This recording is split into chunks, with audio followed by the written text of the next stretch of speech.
प्रत्याशी हैं और इस बार चुनाव मैदान में खड़े हुए थे और नगर निकाय चुनाव स्थगित कर दिया, क्या कहना चाहेंगे? कहना तो यही चाहेंगे कि पहले ये चुनाव आयोग को सोच समझ के काम करना चाहिए था।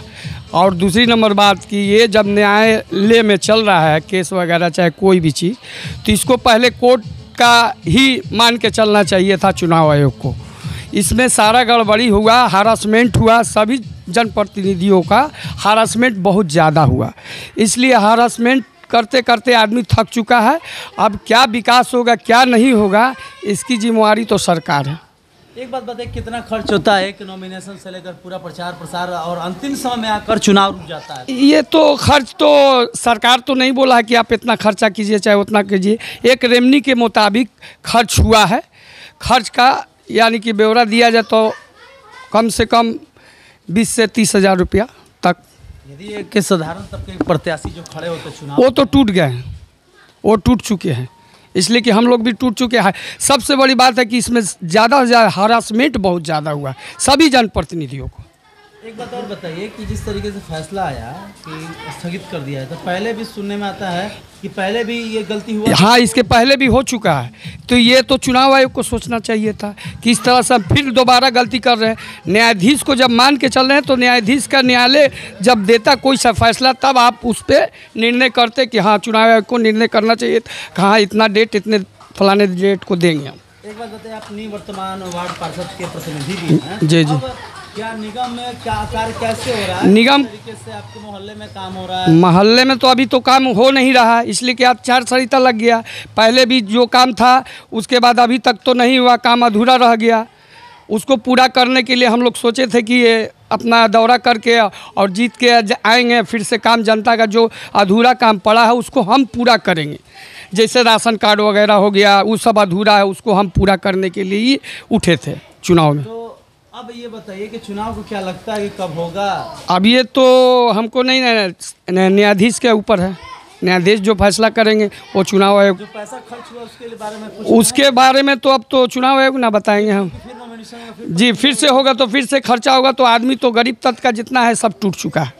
ठीक, नाम बता दीजिए। नाम मोहम्मद सलाम उर्फ इस्लाम, वार्ड नंबर 26 प्रतिनिधि। अंतिम चरण में अंतिम समय में आकर स्थगित हो गया, कितना दिक्कत होगा इस तरीके के निर्णय लेने के बाद? देखिए, इस तरह का निर्णय जो अचानक लिया गया है, इस तरह के निर्णय से प्रत्याशी और जनता दोनों के बीच समस्याएं पैदा हो जाएंगी। समस्याएं ये होंगी, प्रत्याशियों का तो धन खर्च हुआ, समय खर्च हुआ, और जो उनकी व्यवस्थाएं थी प्रचार प्रसार में लगे थे उनको काफ़ी शारीरिक परेशानी भी हुई, धन की बर्बादी तो हुई ही। ये सब हमारे आर्थिक दृष्टिकोण से हमारे राज्य के लिए भी बेहतर नहीं है, अच्छा नहीं है।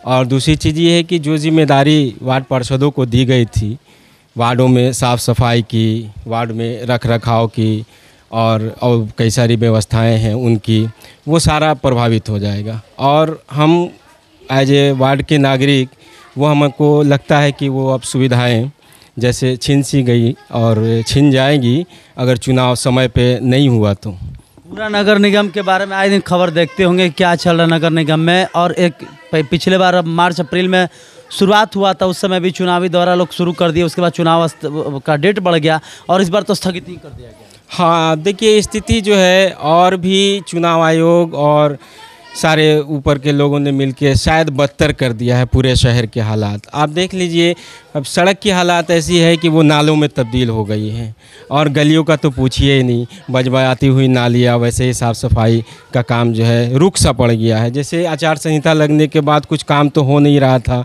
और इसका अल्टरनेट व्यवस्था भी नगर निगम ने या सरकार ने नहीं की थी, तो जिसकी वजह से गंदगी का तो अंबार लगा हुआ है हर जगह। यहाँ तक कि सड़कें जो हैं, वो बारिश हुई कल रात में तो जैसा लगता है कि हम लोग नाले में चल रहे हैं, सड़क तो है ही नहीं। तो समय पे होना चाहिए था चुनाव, और चुनाव आयोग को थोड़ा सा महसूस करना चाहिए, थोड़ा ये जनता का दर्द भी महसूस करना चाहिए कि भाई जनता जो है वो किस तरह से परेशान हो रही है। और हमको क्या चाहिए, हम लोग तो भाई टैक्स पेयर हैं, तो टैक्स पे करते हैं, तो उसके एवज में बस साफ़ सफाई, अच्छी गलियां, अच्छे सड़क, अच्छी मतलब नालियां जो बदबू ना दे, यही सब चाहते हैं। तो इन सब कामों पे बहुत प्रभाव पड़ेगा और ज़िंदगी जो है वो थोड़ी बहुत परेशानियों के साथ गुजर रही है। जब तक चुनाव अगर सही समय पे हो जाता तो ठीक था। और मैं तो यही आरजू अपील करूंगा कि शायद जितना जल्दी हो चुनाव कराए चुनाव आयोग, और कोर्ट के सामने अपना पक्ष रखे सरकार भी, ताकि वो किस तरह से, अगर आरक्षण का मामला है तो किस तरह से आरक्षण के मामले को सही तरीके से जिसमें किसी के अधिकारों का भी हनन ना हो, सबके अधिकारों को सुरक्षित रखते हुए और चुनाव कराने की प्रक्रिया को आगे बढ़ाएं और तेज़ करें। समय से चुनाव तो हो नहीं पाया, लेकिन जितना जल्दी हो समय रहते करा ले तो ज़्यादा बेहतर है।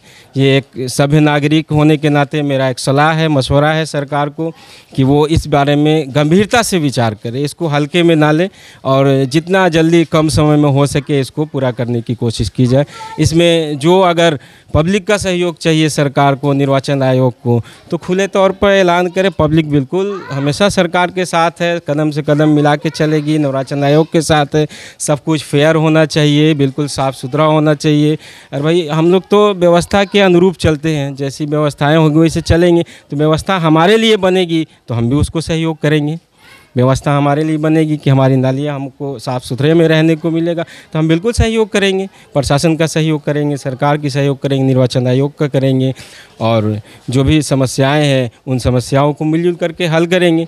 लेकिन अभी तो ऐसा लग रहा है कि स्थिति जो है अब उतनी ख़राब होती चली जा रही है। जब से ये घोषणा हुई है, चुनाव आयोग ने ये घोषणा किया है कि अब चुनाव को रद्द किया जाता है, तो स्थिति और भी ख़राब हो गई है। नालियों की सफाई नहीं हो रही है, कहीं से गंदगी का उठाव नहीं हो रहा है, और कई सारी योजनाएं वो थम सी पड़ गई है, रुक सी पड़ गई है। तो इन सारी चीज़ों को जो है मुसीबत झेल रहा है आम जनता, वार्ड की जनता, पूरे शहर की जनता झेल रही है। बस ये मेरा नाम मोहम्मद यूसुफ, अबरपुल आरा।